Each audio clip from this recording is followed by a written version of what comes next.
Masih bersama saya Budiman Tanjo di satu meja The Forum. Mas Ukidi, tadi kalau kita dengar dari Pak Misbakun dan Faisal, Menteri kan juga mengatakan sebenarnya tidak terlalu ada sesuatu yang cukup serius gitu. Ini sebuah yang manageable. Gimana sih Anda lihat gitu? Saya melihat justru masalah menjadi lebih serius karena itu langsung berdampak pada ekonomi kita. Pertama, kita menghadapi satu pukulan ganda. PHK yang telah dan sedang berlangsung, kemudian ditambah dengan kemungkinan PHK baru terhadap mereka yang bekerja di perusahaan-perusahaan yang kemungkinan besar akan menerapkan THK. Dampak efisiensi yang dilaksanakan oleh Presiden Prabowo itu betul-betul memukul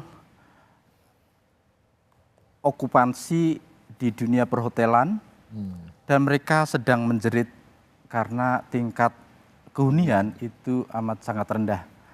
Karena itu belajar dari Trump, sebenarnya kalau kita melihat sisi-sisi kesalahan yang bisa kita petik untuk mengelola Republik ini adalah pertama, Trump adalah tipe pemimpin populis otoriter. Populis otoriter. Karena itu kebijakan tarif ini itu sebenarnya untuk meneguhkan kembali satu populisme yang sebenarnya menipu rakyat itu sendiri, fraudulent populisme. Dia ingin terlihat sebagai seorang pemimpin yang dekat dengan rakyat dan menomorsatukan masyarakat Amerika sambil mengelola perilaku yang otoriter itu. Perilaku yang otoriter itu tercermin dari pandangan Trump yang tidak lagi menghargai tata ekonomi dunia. Dia meremehkan World Trade Organization dan itu adalah pandangan otoriter yang berperilaku sebagai seorang kepala negara yang bertindak bahwa dialah seolah-olah sebagai seorang pemimpin dunia. Jadi Trump sebenarnya menghidupkan neo-imperialist vision. Neo-imperialisme. Visi neo-imperialisme yang ingin terlihat di mata dunia bahwa Trumplah pemimpin dunia dan kalian semua pemimpin dari dunia harus datang ke saya untuk melakukan negosiasi. Itu pertama. Yang kedua yang tak kalah pentingnya adalah aspek ekonomi ini itu dipakai oleh Trump sebagai senjata untuk menegakkan kembali bahwa Amerika itu adalah pemimpin imperium dunia. Dan sejarah Amerika adalah sejarah empire of the world. Imperium dunia itu sendiri, pemimpin imperial dunia.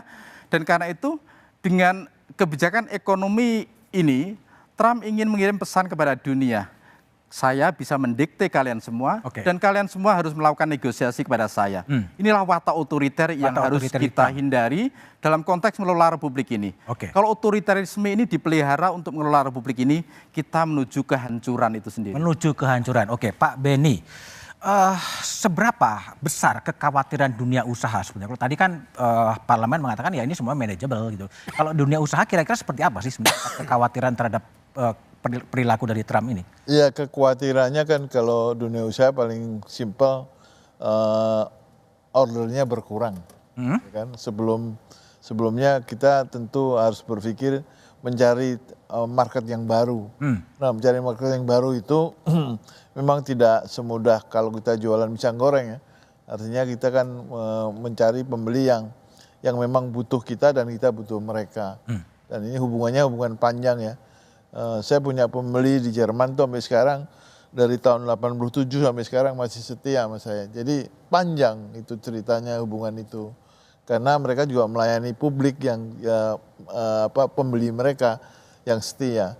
Jadi saya kira yang kita khawatirkan adalah kepastian ini nggak datang-datang. Nggak datang-datang. Sehingga kita mau menghitungnya juga sulit.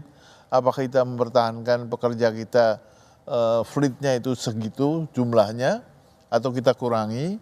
Nanti kalau itu kurangi ternyata ada pekerjaan yang baru karena perlindungannya udah selesai, kita rekrut lagi, itu udah susah. Jadi memang situasinya masih belum bisa dipastikan kapan kita harus tetap fleetnya sama atau fleetnya dikurangi.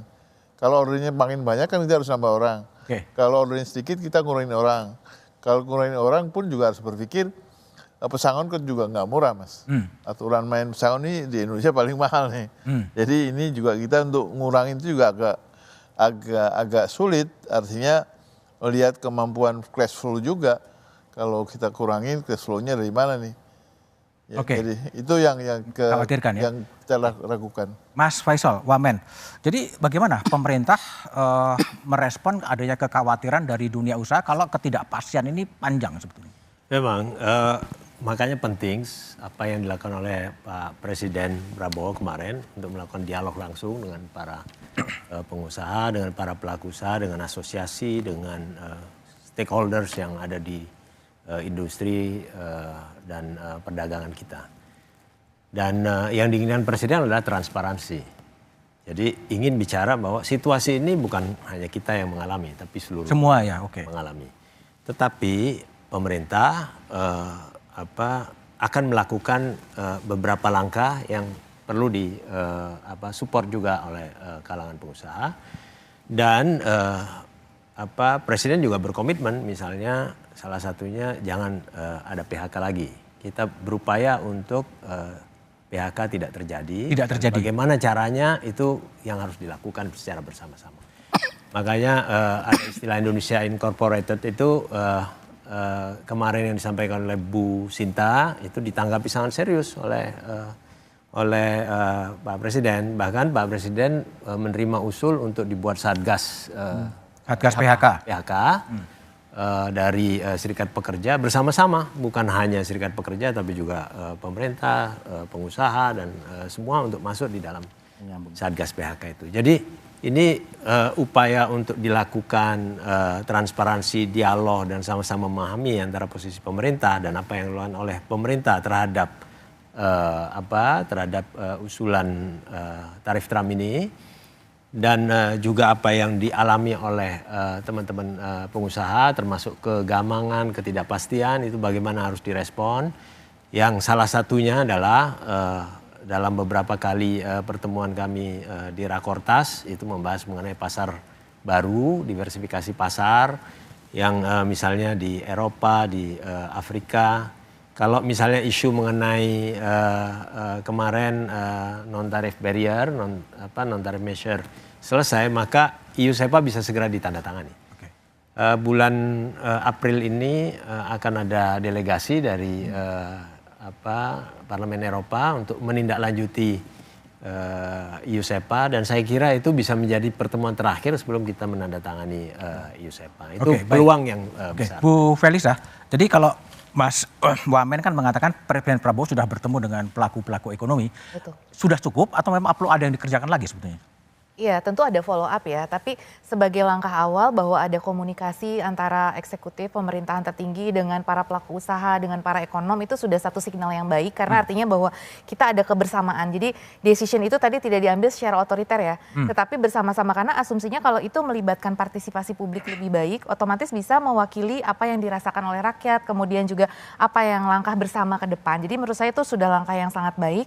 Nah, kemudian yang perlu dilengkapi juga adalah bahwa ini adalah suatu peluang juga bahwa kita harus memperbaiki diri. Jadi ini adalah reminder atau alarm tadi ya. Jadi ya kalau nggak ada sesuatu kan kita mungkin jadi business as usual ya. Nah dengan adanya ini jadi kita kita berarti ternyata kita baru kan di review tuh apa-apa saja yang harus diperbaiki ya di dalam dokumennya USTR itu kita 15 halaman atau sekitar 14 sampai 15 tuh diuraikan tuh 11 poin misalkan bahwa kita tuh ini. Nah itu kan jadi kita melakukan self reflection. Oh kita tuh sebenarnya seperti ini, benar nggak sih? Kan belum tentu semuanya benar, tapi mungkin ada yang benar. Tadi masalah perizinan yang berbelit-belit kan akhirnya ada instruksi untuk kita perizinan lebih dipermudah, transparansi lebih ditingkatkan. Jadi menurut saya ini ada peluang, ada tantangan. Nah kita bagaimana melakukan strategi di tengah peluang dan tantangan ini. Memang tadi ada yang bilang ini kompleks, ada yang bilang sederhana. Mungkin itu kita melihat dari sudut pandangnya itu berbeda. Nah, tapi kita satukan yang sederhana dan kompleks itu karena memang sekarang tuh tidak mudah ya. Strategi yang diambil tuh nggak bisa linear. Karena ini kan eranya tuh VUCA dan Bani ya. Jadi di mana brittle, unserious, non-linear, terus kemudian juga ambiguity. Pokoknya bukan sesuatu yang linear seperti biasa. Dan kita menghadapi Presiden Trump yang sangat kompleks juga ya ini ide. Ya mungkin bisa disebut sederhana atau kompleks ya. Tergantung kita memandangnya tadi filosofinya seperti apa. Tapi yang pasti permainan perang yang ada sekarang ini lebih kompleks daripada yang 1.0. Ini kan trade war 2.0. Trade war 2.0 ini luar biasa. Jadi dia mengunci. Karena kan kalau dulu lewat Cina saja, tapi dia melihat bahwa negara-negara lain akhirnya memanfaatkan ya dari hanya Amerika dan Cina. Sekarang kan jadi lebih kompleks ya, ada negara-negara lain. Nah, itu membuat tidak mudah. Nah, tapi ini menurut saya suatu pembelajaran untuk kita dan tadi supaya kita lebih aktif mencari pasar baru, supaya kita melakukan deregulasi. Mudah-mudahan dengan adanya ini membangkitkan kita ya Pak untuk menurunkan korupsi. Jadi ada menurunkan korupsi. Iya, ada. Kalau kita tidak mau ya kita menuju kehancuran. Nah, supaya kita tidak hancur ya kita harus melakukan perbaikan. Oke, baik. Bagaimana sebenarnya jalan keluar yang lebih tepat agar ketidakpastian ini juga tidak terlalu lama? Kita bahas setelah jeda berikut ini.